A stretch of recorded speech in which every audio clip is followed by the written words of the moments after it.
Good evening, my friends, warriors across the nation, the 1% Club. It's great to be with you again. This is Vigor Warriors 2, and this is the evening, I believe, of January 11th. And I figured I'd do one. I got a few minutes to kind of do a topic, and I want to continue with the 10 Commandments a little bit here and focus on one that has really a direct relationship with retention and what we're doing. So I hope you're enjoying the morning talks, and we'll do another one tomorrow morning. And I'm also going to continue with the profiles pretty soon. I'm getting more information on a few people. I'm doing that YouTuber from France. I'm going to try to do that person next. But I need to get a little more information and try to kind of analyze that person's style before I can actually talk about retention and things like that. But thank you for the subscriptions, the comments, the likes. All those things are wonderful, and obviously donations help as well. And I'm once we get through the couple of this next few weeks, we have an event coming up. I'm going to kind of focus on trying to do a live stream and kind of work on doing that a little bit, and I'll give you more information about that as we go along. So what I'm going to continue with is the 10 Commandments. And so before I do that, let's go ahead and talk more, first of all, about the 10 Commandments and why I focus on these. And no matter what religion you're in every religion that I've seen, and maybe I'm wrong, and it's very possible, there are rules or laws that one has to follow. And whether you call them the 10 Commandments, whether you call them different types of things, you're going to have some things that really are the foundation of your faith. And so having faith means you're, in my opinion, you're believing in things that you can't see. So you're really kind of sacrificing a short-term pleasure for a long-term gain. And this is what faith is, and this is why creates hope and faith in people, because they're looking at long-term satisfaction, peace, those type of things. And so they will forego the initial type of satisfaction, pleasure, for something right at the moment. And this separates us, I believe, than a lot of the animals. I have dogs and cats, and I watch them, and very rarely do they have that level of control. Now, sometimes they do, which is very fascinating, but a lot of times they're not. If you see a male and female dog, and the male dog's just running around like crazy, and they really can't control themselves. In our society, one would hope that people have a little level of self-control. But as we're seeing with pornography, the images up there, all the things that we're being told in society, we're being told to not have any self-control, to allow all these things to normalize. Like, it's normal to go ahead and watch these pictures. It's normal to go ahead and have intercourse and sex with anybody. The rules have kind of gone out the window. And this is very dangerous. This is exactly what happened with the Roman Empire, exactly what happened to the Incas, the Mayas, the Greeks, Babylon. Babylon was destroyed in 1 hour, my friends, because there's so much behavior. It got to the point where God would not allow that to happen any longer. Sodom and Gomorrah, another example of that. And whether you believe all those stories or not, because some people tell me, well, I don't believe those stories. Those are just written. The same human stories happen from eons to eons. So does it surprise you those things happened in the past? No, of course not. You see them happening now. And though people want to normalize things because they want to have some excuse for their behaviors, because they don't want to believe in God. See, here's the key, my friends.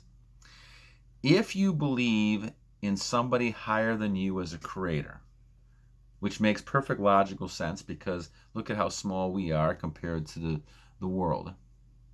You would think that we didn't create ourselves, or no, just by some accident this happened. Therefore, if you really have faith, you want to follow the rules, not only because they're good for you, and they provide long-term types of success, but you also have a fear of your Lord or the God or a creator, however you're putting it. That means that you don't want to commit sin. You don't want to go against the rules of your laws and mores. Because in that way, what you're doing is you're disrespecting the God that created you. And this is what happens in our society when we lose all sight of God. When people lose sight of God, they feel like they are the God. And now I don't care about the rules because I'm making the rules up as I go along. And we're seeing this more and more where people are trying to normalize things. And they've done this before. So when you look at history, you could say all you want about, well, that was thousands of years ago. What does Sodom and Gomorrah have to do with what's happening now? There's a lot to do with what's happening now. It's the same pattern of behavior. Because people don't learn, and I shouldn't say that's a wrong statement, because people do learn, but as time goes on, it's almost like a cycle, up and down cycle. What happens is you get to the point where, and I would say maybe 80, 90 years, maybe a little bit less than that. And we talked about the fact that dynasties are 240 years, I think it was at one episode. But what the point is that at one point, what happens is society becomes broken. And no matter what area you're living in, Greeks, Roman, whatever it might be, and God destroys things. Because they're getting to the point where they're disrespecting God so much, they feel they're God, and they're trying to pray to all kinds of things. And so they end up having a problem then, because what happens is that the society is so broken, they have to go back to step one and maybe create a whole new population. So what ends up happening then is that slowly they stay with those values. But then as time goes on, it becomes slippery and slippery. People try to get away with this, and all of a sudden they lose sight. If they don't continue believing in God, and as society gets better, there's a tendency to forget about God more. And that's why people who struggle the most tend to have a lot of faith, because they realize over the years that faith, it's not blind. It's something that they believe in that happens. And everybody's going through a miracle every day. You may not always realize that and accept it, but you are. So this is why we talk about the 10 Commandments, because I don't care what story you're looking at, Babylon, Sodom and Gomorrah, these things happen to us in all these generations, the same human behaviors. I don't care what technology has done. I don't care about those changes. That people are still behaving like people. And they're going to continue behaving like this. This society, until you make a turnaround, and you're going to have that 1%, like we're talking about, our club, that's going to stand out, because you're not going to give up. You're going to continue to follow the rules and the journey. You're not going to give up. You're going to be successful. But the other 90% of the society is going to have the same faith Sodom and Gomorrah do. Unless they have that faith, unless they believe in those rules, those individuals do not, they're going to find themselves, having a lot of problems, because they are not God.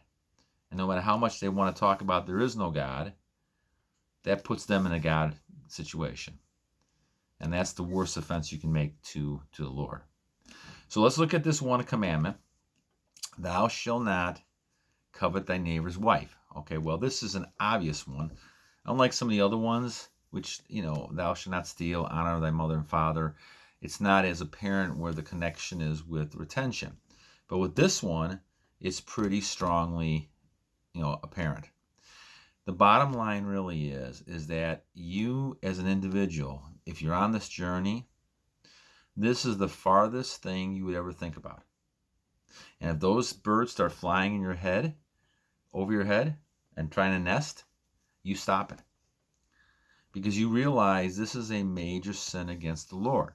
Because God puts people together that are married, and He blesses those people.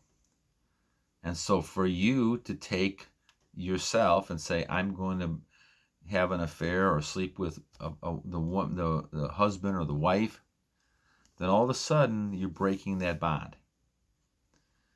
And that creates a lot of problems. Because now you're committing sin not only for yourself, but for both of those people. Not only the husband, but the wife. Because once again, now you're breaking into that commandment. And you're making that person sin along with yourself.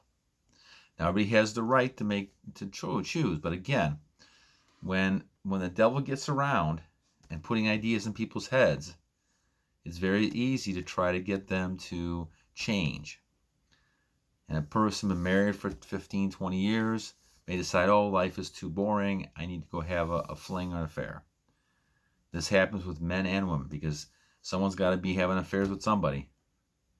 So you can't just, I'm not going to blame one gender or another gender. Everybody has this opportunity to cheat if they want to. And if you're sitting there cheating, you're not only affecting your marriage, but you're affecting the other marriage. And now you're creating all kinds of problems. And that's not even talking about the kids. I've seen divorce situations, and they're just terrible, especially for the kids growing up.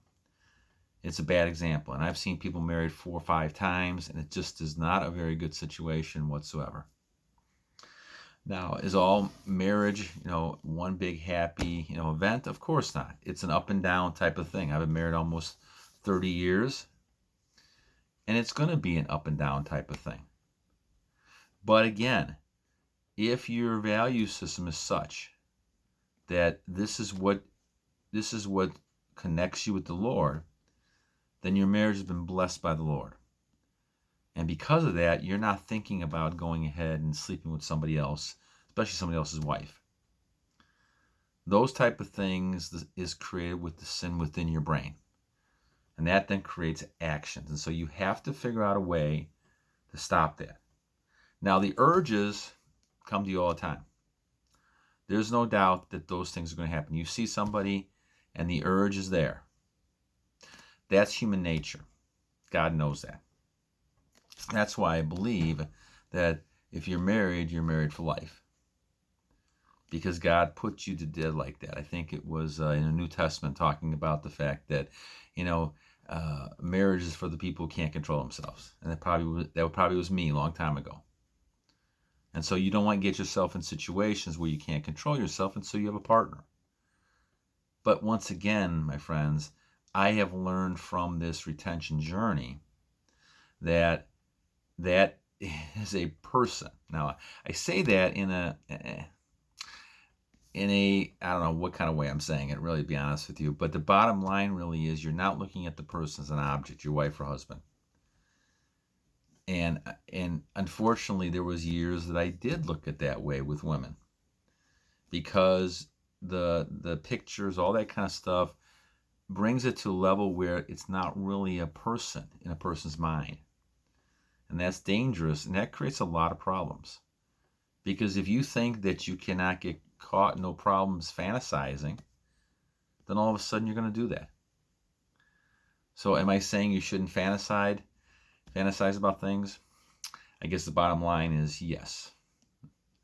You should not be entertaining those thoughts. Now, I realize for some of you young guys and young women, it's very difficult. I was there. So I'm the last person to judge anybody on anything. But I will say that this is a dangerous thing, a slippery slope you're falling into. Once you start fantasizing, and I see it all the time going out there, and there's stores and places you can go to buy things and try to spice up your sex life and things like that. Guys, this whole thing has been changed to people's viewpoints to say this is such a wonderful thing for the pleasure part of it. The bottom line is that you're trying to procreate. And if you're not trying to do that, then I think you have to really consider why you're doing this, especially losing energy. Now, relationships, in many ways, are really indicated more by your compatibility. But how can you see compatibility if you're so worried about the intimacy? This is why in a lot of years ago, marriages were arranged. And you don't know why. And this is very understandable why. Because people are not going to be affected more by the physicality of things. They're affected by the compatibility of two people. And how can they work together? So this is a really serious topic on this one. So when we talk about this, the reason why retention is important is the fact that you don't want to get in any kind of situation, whether the person is married or not, that you're ever thinking about trying to have an affair, especially if you're married. Even if you're not married, you have to make sure that this person is not married themselves. Now, how do you do that? Well, you don't sleep with them right away. You take time to understand and talk with them. I remember a time I'm sitting there at a luncheon, and the person asked me directly, because I think they were attracted to me, "Am I married?" And I said, "Yes, I am." And so all of a sudden the conversation changed, and the person just walked away. Very interesting, because the person was interested in having an affair or having something, and to her credit, she walked away. But it doesn't mean the relationship, you got to stop communicating. I'm not talking about that. I'm talking about you have to go to the point where you're recognizing what you're there for. If she's there to start a relationship, I'm not into that, because I'm married. So I know that it sounds like you're missing out on a lot of fun and everything, guys, but the pleasure part of this is not what it's made up to be. And you have to realize that. And so as you realize that, you're realizing that I don't need this. I don't need this at all. I have my goals. I have my enjoyment of things. I don't need this. Now, you can't control the other people's behaviors. They may be hitting on you. They may be talking to you. They may be trying to start something with you. You make that choice. You're the one that's deciding how far you go. And it's very important for you to have God in mind when you're doing this, and saying, is my behavior appropriate, or is it something that I'm moving into the wrong direction? And I know we're a little longer on this one, but I wanted to kind of spend some time talking about this one, because this is a key one when it comes to our values. Are you a type of person that only cares about the short-term pleasure? There's a lot of people out there, just like the Roman Empire, just like the British Empire. All these empires that fell apart because of destroying themselves within, value-wise. So when we look at this, it's important to recognize the idea of self-control. And we're going to talk about this more tomorrow on the morning talk. But the idea is that you want to have self-control. It's easy to get talked into things through our society, and that you're somehow missing out on something because you're not part of this. You're not having an affair, what's wrong with you? Right? You're not having sex every night of the week, what's wrong with you? You're not, losing energy, and it's hard for me to even say that word. When you're losing energy, what's wrong with you, right? Those are the things we face all the time. But stay with it, my friends. Stay with it, warriors of Warriorville. Stay with it and battle on. You can do it. There's no reason why you can't continue. It took me 40 years of struggles, but I knew down deep this was right. And I finally made a decision that I was going to change my whole life around, whatever the cost would be. And at 570, some days now, 75, 78, I can't remember what it is. This has been the best thing that's ever happened to me in the last, since, besides my marriage. This is a wonderful thing, because what you're doing is you're getting back to who you were. I have not been like this since I was 12, 13 years old. And I can remember those times, though I don't remember a lot of things about those times. I remember the state of being I was in and how that changed, and I couldn't understand this. But I was going along with society, being brainwashed, saying, okay, this is all good. It wasn't good. So stay strong, my friends, and look at those, whatever religion you're in, look at the laws and rules, and the more you follow those rules, the more faith you're building. And faith is something that can combat all this, because you're not interested in the short-term pleasures. You're interested in the long-term. All right, guys, until next time, till tomorrow morning, battle on.